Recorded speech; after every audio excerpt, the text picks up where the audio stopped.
Yes. Oké.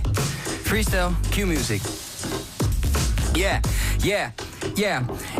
Ik gooi die focus in de zaal, dus mensen letten op. Een zooitje worden voor de crane en één daarvan is tettenkop. Ik zeg je toch, want dit is Kraantje Papi, ik ben binnen. Vandaag wordt er gerapt over van alles, laten we beginnen met kippen. Want dat is wat ik doe en ja, vergeet ik is het vertiefde. Dus wat is wat ik geef vandaag en ik geef zomaar liefde. Ik weet toch dat je doet, ik ben hier zo en het is aan ja. Want dit is Kraantje Papi, mensen noemen mij wel Krana. Ik zeg dat doe ik toch en dit is hier zo super vet uniek. Dat is wat ik doe, ik ben bij Q-muziek. Dat is wat ik wil en ik ben hier niet en het is niet uit te houden. Zo warm, dus daarom begin ik maar met het huishouden. Arm is het wel, ik zeg het toch, je moet me zo zien. Echt wel leuk zo, hier zo, kijk eens naar die knappe Jolien. Dat is wat ik doe, ik zeg het toch, nu ga je mee yo. Dat is wat ik wil en wanneer sta jij in de Playboy? Dat mag ik wel niet vragen, dat is ja, maar iedereen, je ziet het wat ik doe. Dus ik wil even kijken, ja, dit is de cool.